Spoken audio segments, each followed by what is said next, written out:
Hey guys, Blarg here from Rise of Zek with an update on the Daybreak Games lawsuit against the hero's journey.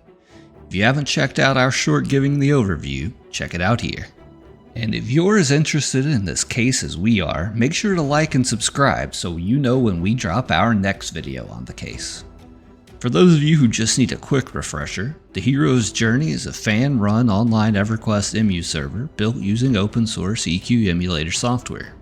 According to THJ, it doesn't use Daybreak's official servers or code, but instead reverse engineered the gameplay experience of classic Everquest using its own server code. It's not connected to Daybreak in any official way.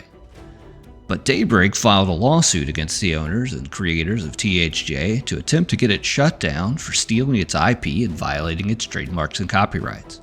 And now Daybreak's asking the court to issue a preliminary injunction, essentially a legal order that would shut down THJ immediately while the lawsuit moves forward. On July 30th, THJ filed their response to Daybreak's motion for temporary injunction, saying a temporary injunction would be devastating, not only to them, but to the larger EQ emulator community.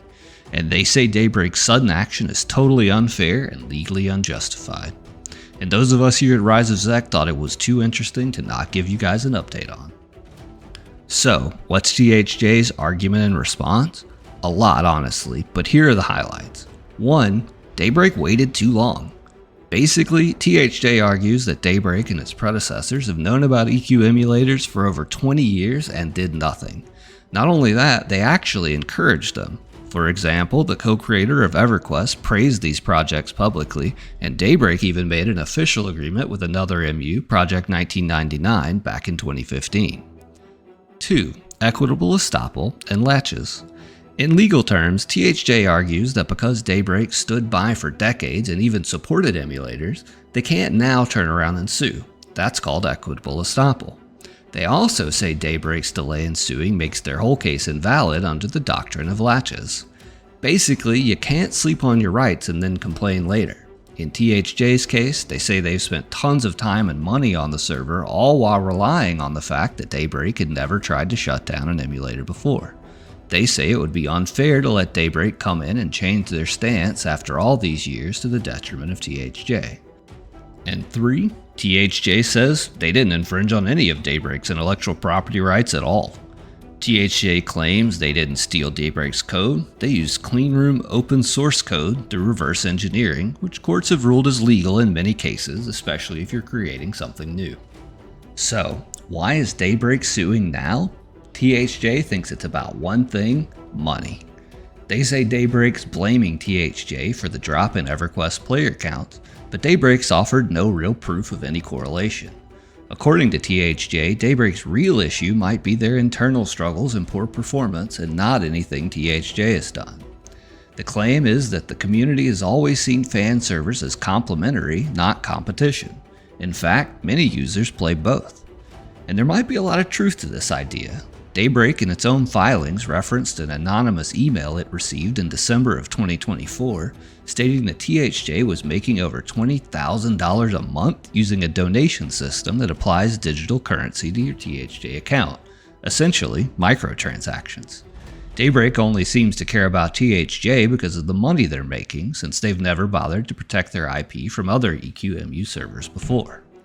Quick aside here, but rumor has it that some salty THJ player got upset with the way they were being treated by the THJ GMs and sent this letter to Daybreak as revenge. If that's true, I bet that GM really wishes he could get a do-over. So, what happens if Daybreak wins? Well, if Daybreak wins on the preliminary injunction, it could mean an immediate and permanent shutdown of THJ. All of their code, their servers, even their website, gone. THJ argues this wouldn't restore the status quo, it would destroy it. They say it would be like getting the final judgment before the trial even starts. They think, and we agree, that once the server goes down, it's very unlikely to see all or even most of the players return, potentially years from now when the case finally wraps up. So THJ is asking the court to deny the injunction and let the case play out fairly. And finally, what outcome does Rise of Zek predict? Of course, there's no way to know. Outcomes in courts are notoriously hard to predict. But we think THJ has a decent shot at defeating this motion for injunction. THJ's equitable estoppel and laches defenses seem pretty solid. 20 plus years is a long damn time, and the court could easily find that's an unreasonable period to wait. Of course, Daybreak will argue that they've only owned EQ for 10 years, but arguing, hey, we didn't wait 20 years, we only waited 10, is definitely not the best legal argument we've ever heard. And Daybreak's claim that they're being irreparably harmed doesn't seem to have a lot of evidence to support it. Sure, they know THJ is bringing in money, and they can show Daybreak's subscriber numbers are down, but it's hard to draw a direct line between the two. Plus, they can always get the money at the end of the trial, and there's definitely no proof that shutting down THJ is going to have anyone resubscribing to Everquest. We know we certainly aren't. Now, we still think THJ probably loses this case in the long run. Remember, they've got character models and art straight out of EQ in their game, and that's going to be hard to defend. But keeping the server up and running during the trial will be a big win, especially if that's how they're paying their lawyers. You know, at its core, this case isn't just about one server or one game. It's about the relationship between passionate fans and the corporations that own the IP they love. Should companies be allowed to support fan creativity when it benefits them and then flip on them and squash it when the business model shifts or revenue goes down? We certainly don't think so.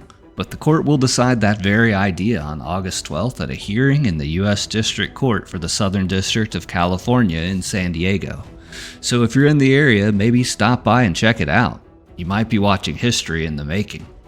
Until then, the future of THJ and perhaps other emulator communities hangs in the balance. If you made it this far, thanks for watching. All of us here at Rise of Zek think this case is not only super interesting, but really important for the future of emulator servers and other fans' rights to fair use. We're following this case closely, and we'll definitely have an update as soon as we know the outcome of the August hearing. So don't forget to like and subscribe so you don't miss our next video update.